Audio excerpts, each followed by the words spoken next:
Lost 45 pounds in 10 weeks by taking Manjaro. I don't know what that is, but that is not good amount. That is like a scare. Are you kidding? I gotta Google that. Wait, it's a diabetes medicine? That fridge? It's a medicine called Manjaro. It's a medicine used to treat type 2 diabetes. It's an injection.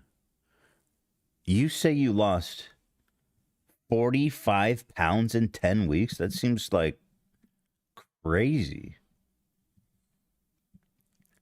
That's kind of like scary, dude.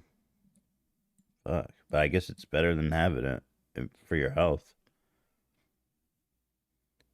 Someone says I lost 90 pounds in 3 days by eating charcoal. Well, there you go. Don't eat charcoal. I got to put that disclaimer. Do you know what I mean? Want to tell you that the reason I started taking Lexapro is me. I got out of a abusive relationship. Thank you. You know what's so interesting? Like, with all peace and love to Bradley Martin, there's like a really interesting dichotomy between like the gym bros and our audience, where like that conversation about antidepressants. Some people thought he was being disrespectful. I didn't really think so. I think he was just being curious. I mean, he was respectful. The one thing that kind of surprised me is how he goes, I don't want anybody watching this to get the wrong idea that they should just take antidepressants. And I thought that was so interesting. Like, they will not, for them, the gym is the solution to everything. You know what I mean? It's like, yo, if you go on antidepressants, you're admitting that the gym can't fix your shit. I feel like both are good. Imagine being healthy and taking antidepressants. Yeah, no, his intentions are good. I'm not, dude. Don't give him any shit for that. He's the man. Bradley's the man. But he was saying that for his audience, right? Because he was like, "Oh man, I don't want this. I don't. I'm assuming he's like, I didn't want to for them to see me like supporting antidepressants." He also made a comment like, I don't want you to think it's okay taking the easy way out and just popping antidepressants. And I thought that was funny because in my experience and with the people I know, I haven't seen an exemption to this. People are really scared and apprehensive to take the antidepressants. People don't do that, make that decision readily and easily. You know, it's a very hard decision to make to get on basically a chronic medicine, right? For your mind. It's scary. And most people like me that I've heard of, they keep it like they get the prescription and then they don't take it right away. Like mine was in my bedside for like months and months and months before I decided, okay, I'm going to take this. You know what I mean? It's not an easy decision to make, actually. That is, again, it's not his intention. So I need to emphasize that. But I do feel like that is a harmful stereotype about antidepressants, that people are just taking it and it's like the easy way out. It's not the easy way out. It's a very hard decision. To start doing that. But it's so funny because my thing is like, don't be afraid, guys. I want people to take it. If you feel you need it, I want you to take it because for me, it made such a big difference. It helped me so much. And I was so scared. And so hesitant, and I waited so long.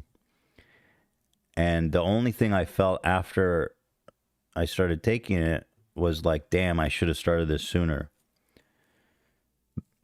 Now, obviously, some people have bad experiences, but like it's so complex. It really, there's so much matters to it about it that obviously you need to work through it with your psychiatrist. But like, if you're a recreational drug user, those are going to interact strongly. If you're drinking alcohol, those are going to interact strongly. If you're taking other medicines, those are going to interact strongly. So, like, if you are experiencing bad side effects, there's so much factors that could be going into it. So obviously I'm not a psychiatrist. I don't understand. That's their job, right? They literally study medicine for like almost a decade to know all that shit. So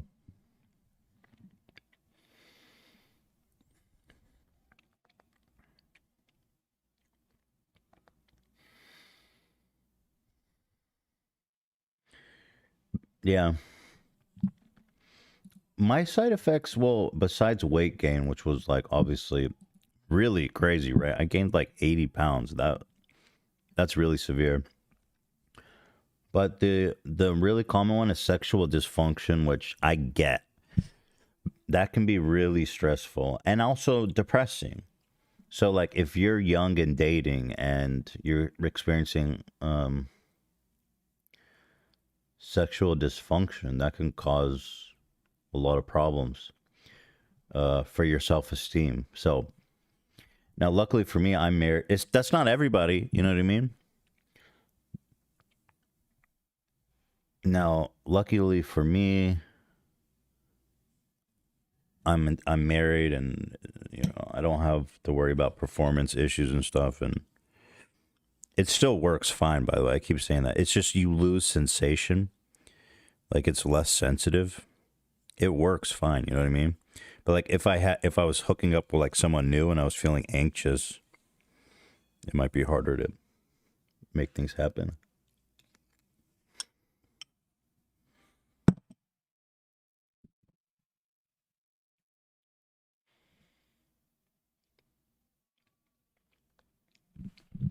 Um, Going counseling, some people do need a mix of therapy and medicine. Yeah, of course.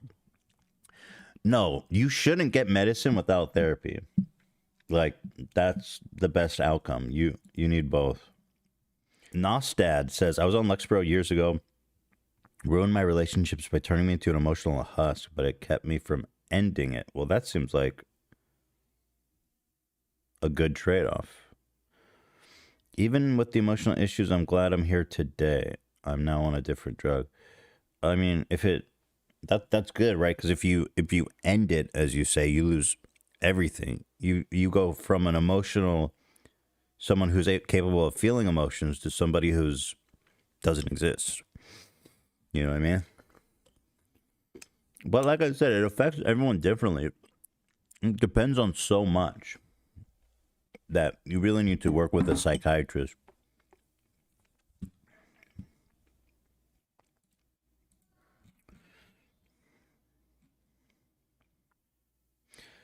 Ethan, do you have a problem with not feeling emotions, feeling numb? No, that's not really a side effect I've had. Actually, no. Maybe a tiny bit. I don't know. Got a tiny bit. But the thing is, when I was like depressed, I felt like overly emotional, like crazy mood swings, crying at stupid shit. So that didn't feel normal. You know what I mean?